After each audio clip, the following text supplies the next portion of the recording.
Hey everybody, welcome to episode 9 of the Wire Tap.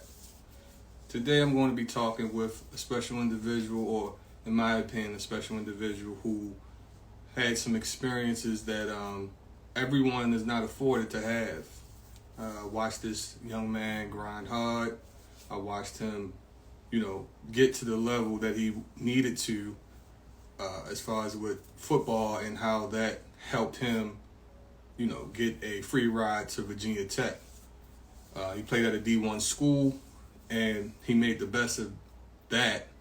And we're going to bring him on, and we're going to have a discussion about football and how it helped him become the man he is today. So, D, I'm going to send you a request. Hold on. And you just hop on once you get the request. There it is. Yo. What's up, boss? What's good, fam? Nothing much.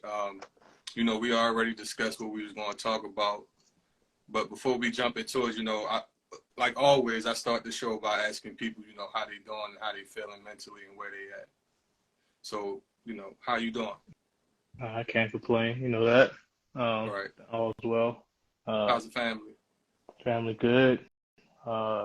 Can't complain, man. God's plan, just following it, honestly. So, how about you? I'm straight, man. Yeah, the boys getting big. I'm going to get Adrian in football this summer. The little one seemed like he is enjoying basketball. He played with his little basketball hoop all the time. Okay. I just had him at my father's house the other day, and he was having the ball out there playing with the basketball and everything. Yeah, Jack's up there now. So get them boys together. Yeah, I got you. Yeah. Grandma, like I told you before, Grandma already put everything together. So July 1st, I think we having a little get together to bring all the kids together. For sure. All right, so let's get it started. So this is a two-part question I got. The first part is, what was it like being at a D1 college, and how did you transition from high school football to college football? First one, how was it like? What was it like being at a D1 college? Yeah. At first it was overwhelming, just because I'm coming from, Baltimore. I went to Poly, and I'm going to a school that's, in the middle of the mountains. It's 3% blacks. That's including, athletes and student body. So when I get there, it was a bit of a culture shock. But it took some time to get adjusted, about a couple of months, but after that, it was smooth sailing. Cause I remember when we came out there to see you for one of your games, and I'm like, yo, this is in the middle of nowhere. Right. But I mean, like you said, you made the best of it, and you got what you got out of it. The second part of the question was like, what was that experience when you first got into that locker room, and you experienced that first season of football? How was it different from high school? Oh, it's game speed. I mean, I think I left Baltimore, Maryland, like all state, all region, all city, had all these accolades, and I'm going against, I'm sharing a locker with someone that's all American in college.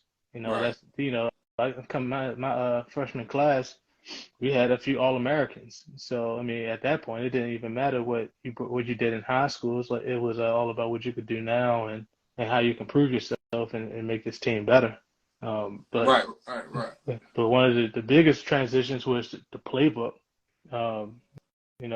At Poly, we ran like a simple defense, cover 2, cover 3, and man. Mm-hmm. When I got to Tech, it was like you run the complexity of things like a man zone, a blitz zone, different things, and I'm like, whoa. It'd be like throwing you out in the middle of the ocean and telling you you gotta, swim to shore, but you got great whites behind. You got great. Right. So it's met with a certain level of urgency to get you to know that playbook. So, right. But once I got the playbook down, it was just like this, just getting the speed and things of that matter. Yeah, because I mean, I don't know if it's similar to what's the show that come on HBO, And you Hard see Knocks. you see how thick the playbook is. I was like, yo, Yeah, like, no, that's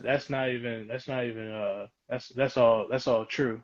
You know, especially when you get to college, that playbook like this, that install, like one mm-hmm, install can be like this, and you probably got mm-hmm, like five more installs, depending on how complex your defense or offense is.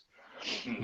You got so many installs you can do. You got to do, and you got to do them each day, every day. You got another one install every day. Uh, so earlier you mentioned game speed. This kind of goes to the next question, which was what was the hardest thing about D1 football, and how did you prosper through your doubts? Uh, that's a good question. I think if anything, the hardest thing was it was just believing in myself, right? Mm-hmm. It was when I had those doubts, you know, I was thinking about family, thinking about just loved ones that was just counting on me, cheering for me, supporting me, just to um, get me through those tough and difficult moments. I mean, I think I had one moment. I don't think I ever told you guys this, but I think it was my freshman year, and we was in my freshman fall camp, and it was Mm-hmm. hard.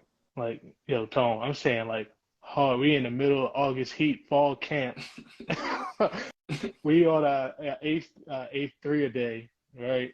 It's on Mm-hmm. hard, bro. Y'all And did 3 days? yeah. So I'm bro. I'm like I wake up in early in the morning. We had to report to had report I think at like 6 in the morning, Mm-hmm. and I'm waking up and I'm like, man, I don't even know if I want to do this anymore. Right, right, right. But it was funny because I'm like, man, I can't quit. If I quit, I was like, if I quit, I'm gonna go home and they're gonna like, what the hell are you doing? You know what I mean? Like, Right. so it's I tell like all my younger players and younger guys like it's a moment in college football. It's a moment in sports, and it's gonna prepare you for every moment after that. You're gonna Right. come to this wall, and it's gonna be how bad do you really love this thing? You know what I Right. mean? Mm-hmm. And that wall is really going to test your devotion, everything that you built up to that point Right. is really going to test to see if it's everything that you're made of. Right. And some fall, some like, nah, I don't really want to run through that wall. But Right. others is like, shoot, let me go get this hammer. We about to chip away at this wall. I'm gonna get to the other side. So Right. it's really a mindset that that prepares you for life. You know, any obstacle, any roadblock that hits you later on down the road, you're like, all right, well, I know what I got to do. I got to strap up my bootstraps. I got to put on my my hard hat, and it's time to go to work. Right. So I mean, but those difficult times, I mean, that's like it was just really believing in myself. Like, all right, I can do this. All right, I can do this. Like, coach don't believe me and don't believe in me, but I can prove him wrong. Like, he don't really want to he don't really want to you know trust the freshman, but I'm gonna prove him wrong. So it was really that thing, building myself up. Like, I know I can do this. Right. And that's important, especially in life in a sense, because you're not going to meet that kind of obstacle just once in your lifetime. Nah. There are going to be other moments that you definitely question yourself. You know, I have, I'm sure other people have, and I'm glad you fought through that because you're right. If you would have came home, we would have been like, what are you doing? We worked too hard for you to come home, you know? Right, right. And plus, like I said earlier when I was introducing you, I watched, you grind and you put in the work to get to the point you got to when you, made the transition into college. And it was a beautiful thing to see, me playing sports, then you playing sports. And I feel like Yeah, our, that all came from like I watched you. Like I saw what you had to do to put in the work. So I was like, all right, well, I seen Tone do it. Let me get up early in the morning, head to the gym, get to the field. I mean, it's just something that was just ran through, it was just embedded in us like a routine. yeah, definitely. Because, but 3 days though, bro. Bro, I tell you, bro, it was like I used to hate the ice tub when I was at the when I was back home in Baltimore, right? Mm-hmm. I used to hate it. I was like, bro, there's no way in the world you're gonna put me in some water that's, minus 50 degrees.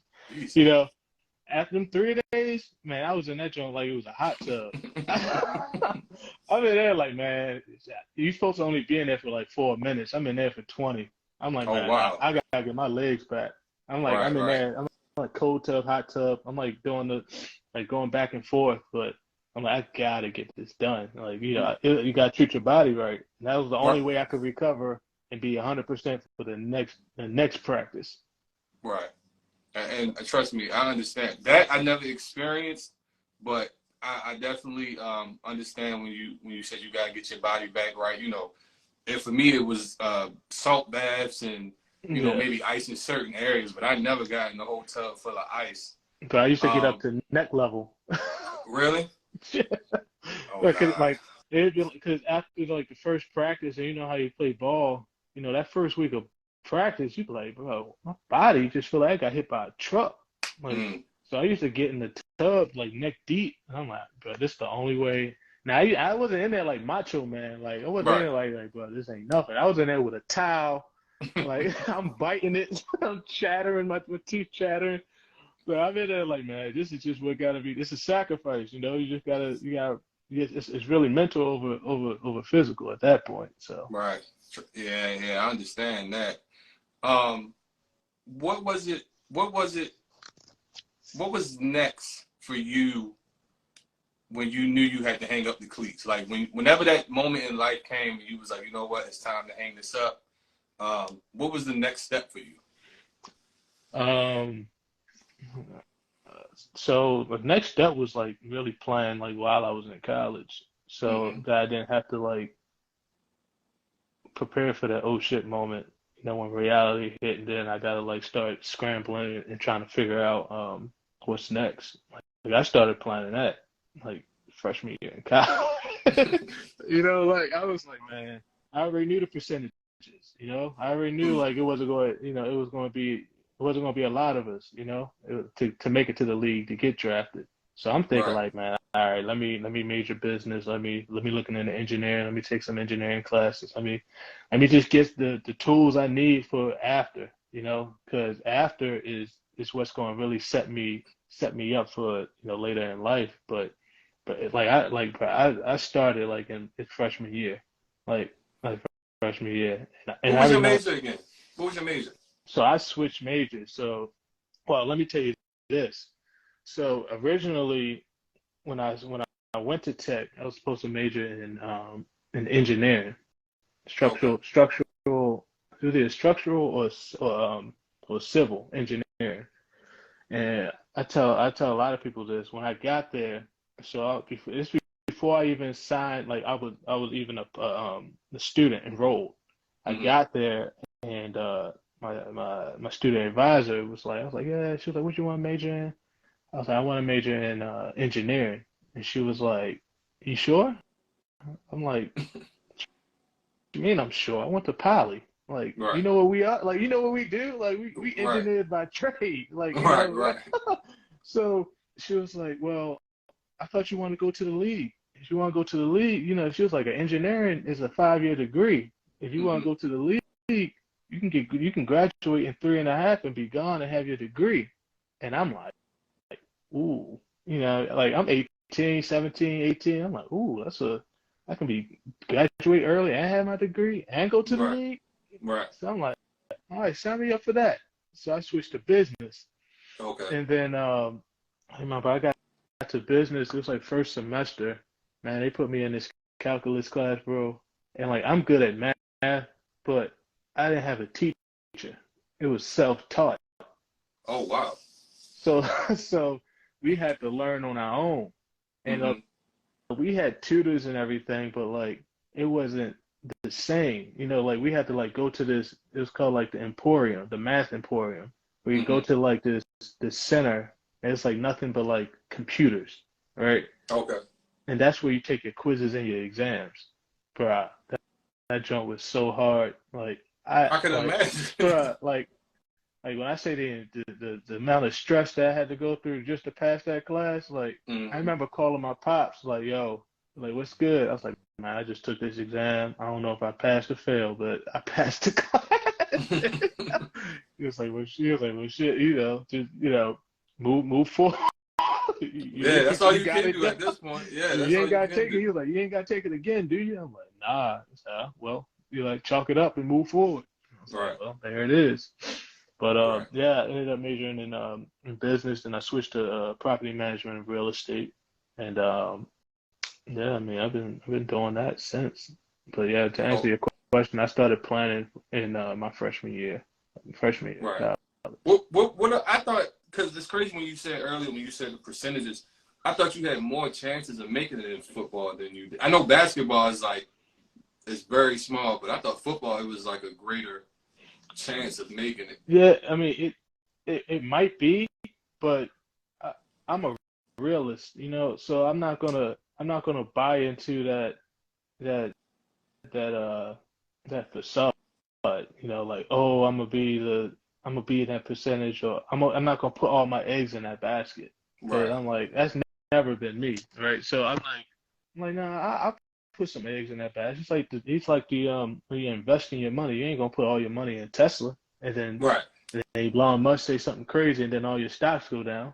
right, You're gonna spread it out so that you can get to really see what you can get for your dollar. So when it came to the league, it was like, yeah, I'm gonna train for the league. I'm definitely gonna put myself a best foot forward, and I'm definitely gonna make sure I'm in prime position. But I'm also gonna make sure I take care of my school, make sure I'm doing these internships, making sure I'm meeting these people, developing these relationships, because after college, after ball, that's what I'm gonna need to depend on. And right, and I need that leverage. Like football can only be a leverage, but for so long. Then right. I mean, you ain't gonna be a football player forever. I mean, they That's gonna true. you That's know true. you ain't gonna be an athlete forever. They always gonna say, well, yeah, he played at ball. He played ball at Tech. He played ball somewhere else. But they never gonna be like they're not gonna keep saying it, or they're not gonna. You want to be known as something else. You know what I Right, mean? Like, hey, this Donovan, he got his MBA. This Donovan, right. he doing engineering, he construction. Doing something like that. You don't want to be known for something you did 10 years ago, because that's just being caught up in something that's you can't live anymore. Right, and that's nostalgia. I always tell, like, I've been asked this. My only regret was probably not playing football senior year, because Yeah, I don't know what that could have did, but obviously life had other plans for me, and yeah, I planned around that. So I get what you're saying as far as, like, making sure you don't put all your eggs in one basket, because even if you are a top athlete, I mean, I'm pretty sure you've seen what's the movie with Bowie Miles? Oh, Friday Um, Night Lights. Right, and that's a situation that can happen where you could be the top player in college, and then boom, you get hurt, and I mean, that's it. but that happened to me too. I mean, like, Right. I was projected. I was projected to go, I think, sixth, seventh round, and Mhm. I broke my collarbone my last game of my senior year. So it Mhm. was like the last game, broke my collarbone, and then boom, reality hit. Right. So now, Well, I mean, you remember when I broke my you yeah, probably yeah, I remember. Yeah, yeah. so And it was like, well, just gotta do the best I can do, So, but I had a plan, So I was like, all right, well, this ain't gonna work. I'm still gonna give it my all, but at least I got something to fall back on. right, and I think that's very important for the people that's watching this, or the people that will watch it, to know, like you said, you just can't have all your eggs in one basket. Nah, man, that's and for people that and that's I think it's foolish, because for people that say never have a plan B for your plan A, that's you can't live like that, man, because Nah, yeah, that's like saying it's never going to rain. yeah, So what you're not gonna you gonna drive a convertible every day thinking it ain't gonna rain? No, you're exactly. gonna Right, you're gonna put that top on just in case it rain at night. right. Or you gonna Yeah, I put wouldn't. Yeah, I wouldn't leave my top down. what you gonna drive? You gonna drive on a sunny day and the rain comes, then you looking for an overpass? No, you gonna put that, you gonna have just in case coverage. And so Right, I think that's the main that's an important thing. You gotta make sure you're covered for a rainy day. Right, and I like that just in case coverage. Yeah, you're absolutely right. You know, Yeah. yeah. So, um, my next question is, how has football helped you in your everyday life? So after football, after you was done with football, what did you take from that experience that helps you now to this day? Man, everything, man. And you know what's crazy is like you remember when you play like little league, like I played with Pikesville, I played with like the Rashtown Mustangs, things like that. But you know how they say like your coaches say like football really is like really it really teaches you life. Yeah, it does. Yeah, yeah, So like I really value the things I value is like brotherhood, loyalty, trust. Like the boys that I went to war with are my boys to this day. Cause I know and we know each other, and right, I know like at the end of the day, like they can go get it, or just being like game situations, like when you're in a crunch, I need that, you gotta use that when you're at work, when you gotta do critical thinking, when you gotta time management. right. You gotta apply that in the real world, Yeah. especially like I said with critical thinking. When when Mm-hmm. it's when it's third and two and the receivers line up inside the number, you gotta figure out, all right, is he gonna run a short, you gonna run out, or is he going deep? Then you Right. gotta look at it. So that's all critical thinking and stuff that you gotta do in real life in corporate America and in your day-to-day job. So those uh situations, those things really help. I mean, being a leader, that speaks for itself. Treating how to treat your teammates, how to build a team, how to create a goal, how to. I mean, those are all things that you need day to day.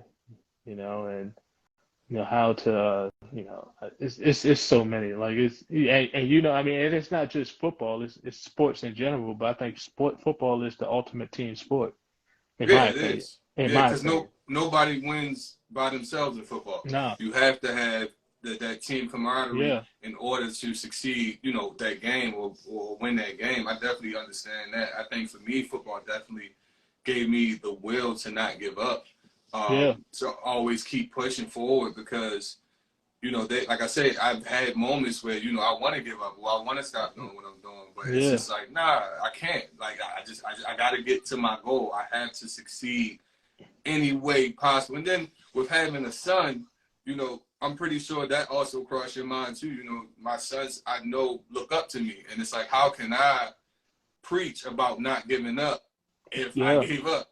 Yeah. So that's very important in Yeah. the sense of like life as far as like when you're dealing with struggles. I think that is the one thing sports is perfect for because you're going to have those obstacles. You're going to play against that team that on paper they might be better than you, but Yeah. this particular game It, you it got don't to it win. don't it, it don't matter because and it goes to work. Like you might got someone that's better than you. You might got you know a competitor when another competitor in the same industry that might be more skilled than you guys, but and that don't mean nothing when it come to hard work, man. Like that talent over hard work is never equals the Right. same. And I'm pretty sure you've seen that all through sports. I mean, I Yeah, know a lot of people who should have at least made it to D1 schools, but they just couldn't yeah. the work. But They man, growing up, it was a lot of talent. I say this all the time. I was never the most talented, but hmm I'd be damned. I'd be damned if I let you outwork me though. Like that's just. I mean, we used to get up at like 2 o'clock in the morning, man, and like run hills, or hmm we get up and do ladders. And if you touch the ladder like this much, you had to do it over, like do the entire, and the ladder would be like 10, 20 yards, and Oh you wow. and you had to do it over, and we'll hold each other accountable for that. And we would just do that like in the off season, just 2, 3 o'clock in the morning, just because we knew nobody else was working. And that's the mindset. That's that mama mentality, Yeah. as people like to call it. Even Just when I was at the crib, I used to run Fed Hill. mm. It would be like 6 in the morning. It wouldn't be like 3, but it would be like 6 when the sun out at least. I mean, you But still doing it, like you still but out yeah, there. but I just knew nobody else was doing it. Right. Like that's still my mentality to this day. It's just okay. You might be smarter than me. You might be good with better numbers. You might be able to write better than me, but you ain't gonna be able to outwork me. That's like it's because I'm really it's really like a mindset of like I'm willing to give my last breath to to die for something I believe in and Right. that I'm passionate about. Right. And how passionate are you? Are you feeling the same way? That I doubt, I doubt it. You still want to go to the club. You still want to party, drink on Thursdays, and all that. I'm like, nah. I'm ready to dive deep, and I ain't coming up for air unless I need to. Right. And I can respect that. And I feel like that was established in us very early. Yeah. Just the people in our family, because I believe a lot of us are very successful in what we do, and I think that's because that was instilled. I don't even know if your father knew this, but I remember years ago, this is when I was like 7 or 8 or maybe 6. He took me to a shoe store up on Park Heights to grab me some shoes. Yeah. And he asked me, he was like, "You know what you want to be when you grow up?" And I was like, "Nah." He was like, you should be successful." Yeah. And you know how he always get the preaching about yeah. Yeah, you know how he is. Yeah. And it's like, and always in the back of my mind, he always used to tell me, like, winners, everybody walks with a winner and losers walk alone. Walk alone. Yeah, and that still resonates to this day. So it's like, I like you said, it's just not giving up and keep going, or, you're not about to outwork me. I don't care how much more talented you are than me, but like you said, you ain't gonna be up when I'm up. No, you know no what I'm saying? chance. You ain't gonna be putting in this work when I'm putting in work. We all get the same 24 hours, but we don't use it the same. And that's Exactly. always been my logic. Like you might be more talented, but you ain't using your 24 the way I'm using my 24. Right. So what do you think was the biggest lesson you took from the field? Outside of just not giving up and working hard, what was another big lesson that was like? So I had this my DB coach, right? His name was Torian Gray, T. Gray, and in school I hated his ass, bro. I told him. I mean, he knows, right? So it ain't like but like I really I was like, man, what the fuck? He used to ride me hard, pause. Like he used to like just be like, yo, like just grind it. I'm like, bro, like, god damn, right? Like I'm serious, bro. Like I'm like, yo, what the hell? Like, but he was very like tedious and meticulous and very when it came to preparation. Mm-hmm. So we meet in like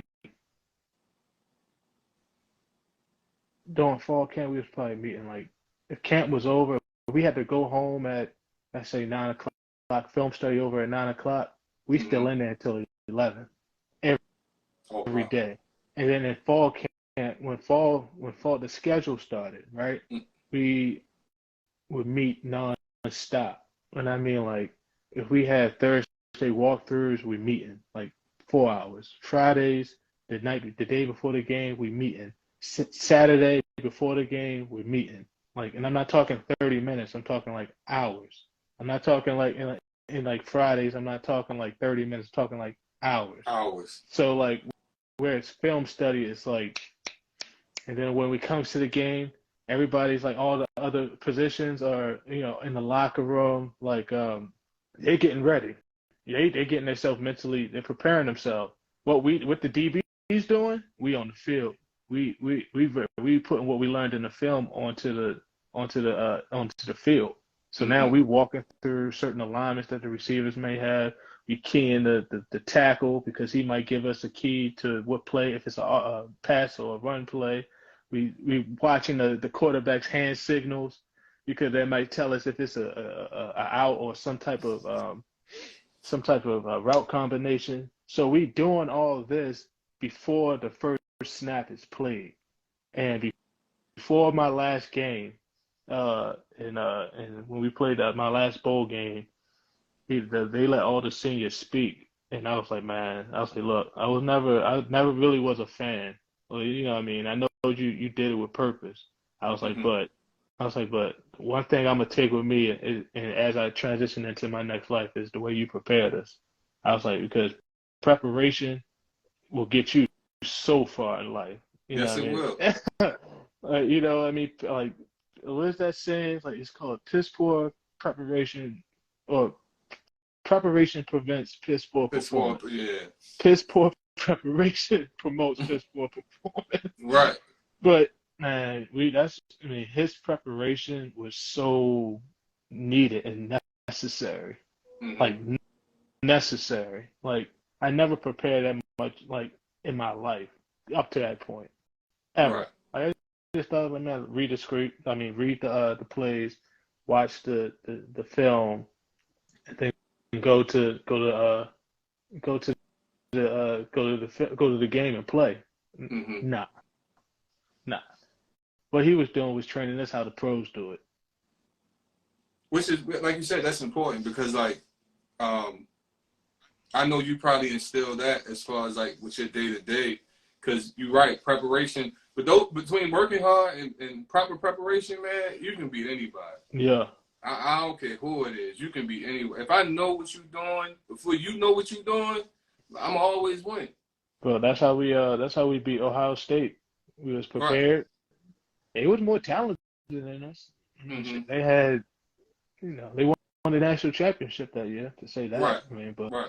but we was prepared. Like we just knew exactly what they were doing every play, and that just tells you, like you said, like it don't matter. It don't really matter how how you gonna who's in front of you. It's just all Right. about how prepared you are. Right. And I'm glad he instilled that in you because, like I said, you can definitely use that in your work field or just your day to day life. Like me, people ask me like, bro, how do you get up at 3:45? And it's just like, bro, because I'm trying to be prepared for anything Yeah, that come out, especially working in the field I work in. You just never know what can happen. So it's yeah, like I want to make sure I'm prepared for whatever comes my way in any way, shape, form, or fashion. You know what I'm saying? I don't want to have any regrets or trying to sit back and think like, oh, maybe I should have did this different or like I said, that could be it. yeah, Because like I said, the field I work in, I could lose my yeah. life just because I wasn't prepared or didn't have my head on the swivel. So I definitely understand that preparation and that hard work piece that we spoke on earlier. I know you got to get out of here, so Nah, we good. We I'm good. We good. we good. Okay. Yeah, yeah, yeah. So my last question, and I guess after that we could just talk. What advice would you give to any athletes who are transitioning into college? Sports, sorry.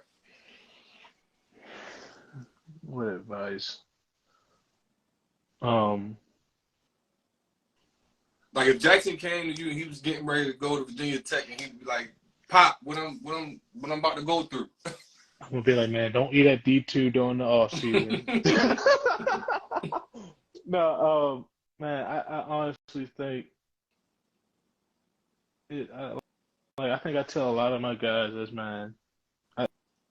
Like I said earlier, I tell them that story where I almost like I faced that wall, and Mm-hmm. that's really my what I tell them. It's like, look, one is keep the main thing, all right? Mm-hmm. Don't like, and it was different when I was at school versus now. They're getting paid, they're getting this NIL money, whatever. But I tell them keep the main thing, all right? Because you can't be a what my father used to tell me is you can't be a partier, uh, a student, and an athlete. You can't be all three. You can Right. only be two. So pick the two. But let you know if you're doing one more than the other, you might be home. And so the main thing what got you there should be the main thing when you leave. And if football is what got you at school, then you need to be paying attention to football in school. Right. Everything else comes after, man. Those parties and all that type of stuff, they fun, But honestly, college parties ain't really when you make it into transition into your adult life. I mean, parties are always going to be here. You know, it's just inevitable. You always gonna party. It's a party for Right. everybody, everywhere, for any place. But really keeping the main thing. Um, when you're tested, keep your head up. I tell my guys, I got one of my guys that's at Notre Dame right now, and then I got one of my guys that's at LSU, and I text them, bloody but unbowed, and it's a line from Invictus, Mm-hmm. um, and and and it goes out of the night that covers me, black as a pit from pole to pole. I think whatever gods may be for my unconquerable soul. In the fell clutch of circumstance, I have not winced nor crowd aloud. Under the bludgeonings of chance, my head is bloody but unbowed. And That's deep. yeah, and that's just like part of it. But um, that's my favorite poem. Mm-hmm. My father made me learn that poem when I got in trouble. Um, but that's my favorite poem. But that last line, my head is bloody but unbowed. You're gonna go through a lot of, BS. You're gonna go through a lot of stuff. And your head gonna be bloody, metaphorically speaking. It's Right. gonna be bloody. But what's the difference between you and someone else's head is bloody? Is that your head's gonna be up. Your head ain't bowed. They can't see the top of your head. They can only see your eyes and your face. And Right. making sure that they see your eyes through in your face when you're coming out that mud, or when you're doing whatever you got to do to get where you need to go. It's the most important thing, and that's in football and that's in life. Never let them see them with your head down. Never let them see you, you know, when you're in your doubts. Just keep your head up and just persevere through it, because life ain't easy, and you can't predict when the BS is gonna come, when a roadblock is gonna come. But all you can do is just keep your head up and just walk through it. Right. And I like that. That I gotta look up that. Send me that poem because I'm gonna have to read that. I got it tattooed right here, and I got like bloody but unbowed on my neck. And like that joint deep, man.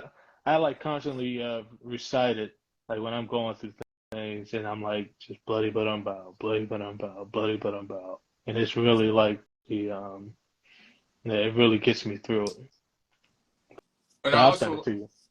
I also like what you said in the beginning when I asked you the question of keep your the reason why you here. That's what you got to focus on, Yeah, because a lot of people can get sidetracked um, by the rewards they may have received to just getting to where they got to.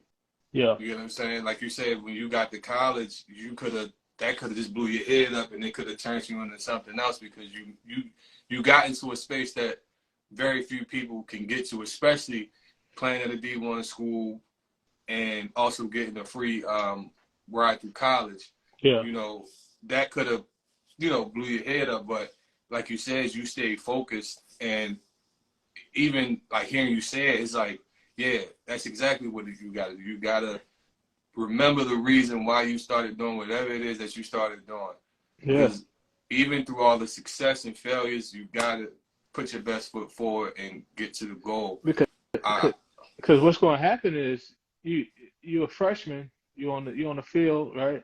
Oh, mm-hmm. you're not even on the field yet. You before you even get to fall camp, or before you even get to the start of the season, you're seeing people getting sent home. You're seeing people getting cut. You're seeing people like quitting. So, Oh, wow. and that's all because one, they heart not in it, so they're getting tested, right? Two, Mm-hmm. uh, they find out that shit, this ain't for me. I don't like to coach anymore. And three, like they never like they wasn't keeping the main thing. They distracted, right? And Right. so it's really important to really keep the main thing the main thing. Right. It's really that simple. Yeah, it is. I'm not gonna. I know the reason why I'm here, and there's nothing wrong with benefiting from the fruits of your labor. There's nothing wrong with making money. but Right. don't let that take away from what you got on the field. You Right. know, and I mean, shit, LeBron probably the best one that's doing it right now, keeping the main thing the main thing.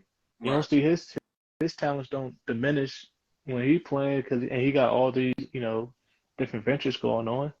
But yeah, keep the main thing the main thing. That's one of my keep the main thing the main thing and keep your head up. Bloody but I'm about.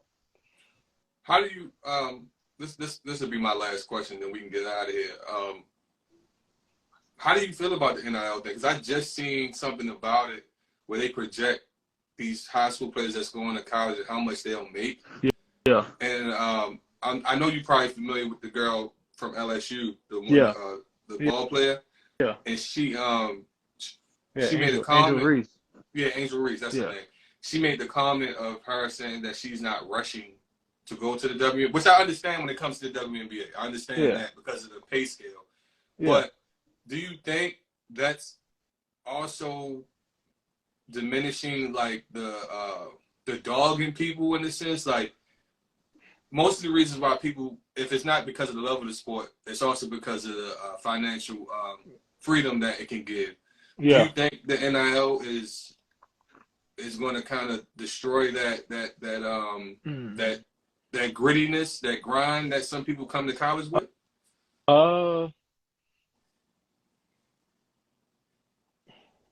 It depends. It depends on what you're going to school for, right? Right. If you really if you love the game, and I don't I don't think the NIL isn't going to NIL is going to do what it's going to do, right? Right. But at the end of the day, you still got to have players that play. And when when you got players that's that got passion, they got love, and that treat the game like it's oxygen. That money, they know in their mind that money's going to come. Right. They not worried about the money. They know it's going Right. to come. What they worried about is getting out of wherever they are, getting to school, getting a free education, and and hopefully making it to the next level. Money's going to come. That's in anything. If you put money first, then you're doing it backwards. Right. You know what I mean? Like money's going to follow wherever the talent is. And what I think, what I'm kind of, the only thing I'm nervous about the NIL deal is that when it comes to, all right, we're getting these athletes this money, right? By all means, give them that money. I'm not opposed to that. What I'm nervous about, and this goes to my point about keeping the main thing, is when you give these players this money and they're not producing on the field.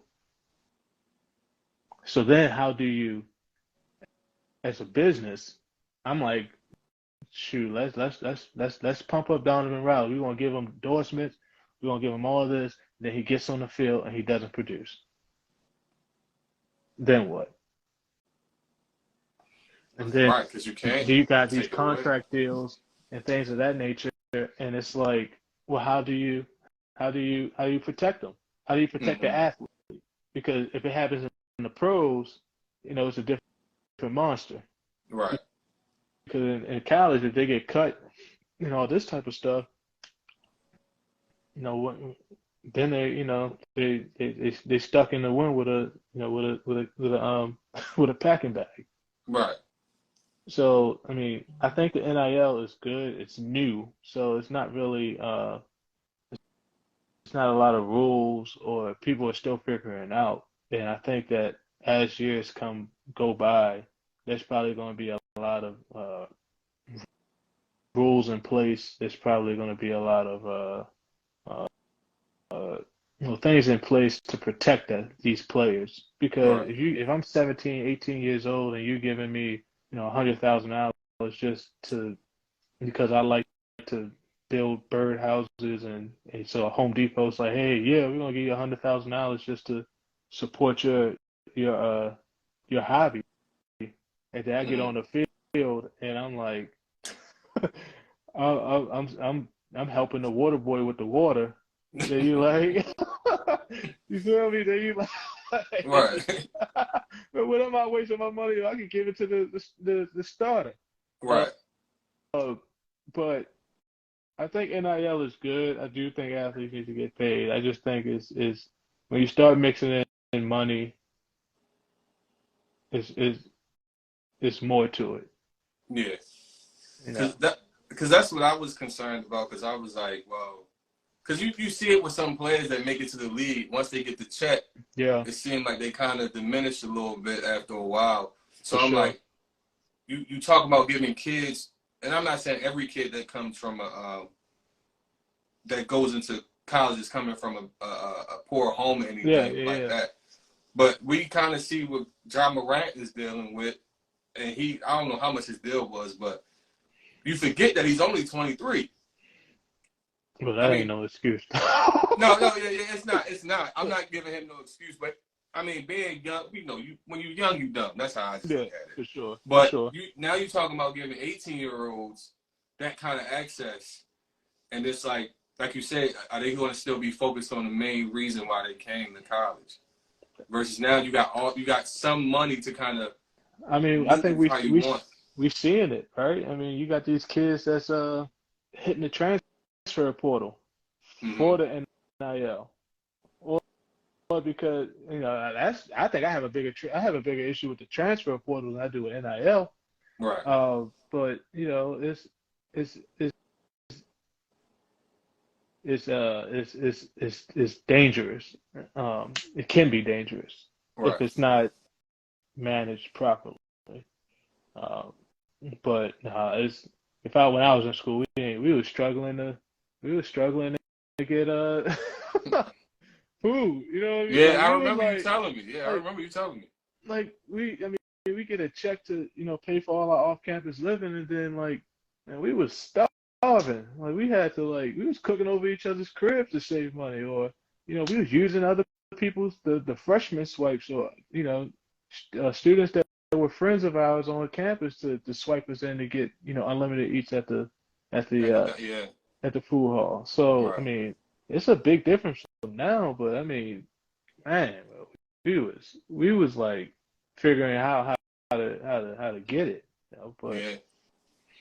how And to, too, that's another. I mean, I support the NIL as well. I'm not trying to take away from it, but going through that experience taught you how to survive. yeah, So again, like you said, if you don't make it to the league after you then went through college yeah, and you used to spending money a certain way, because once you go in the corporate world, it's a difference. yeah. You get what I'm saying? So it's like if some of them that don't have that experience with that struggle, they might have it hard I if they mean, don't make it to the I league. think I think This is what I'm saying. the important thing about the NIL is really just is really money management.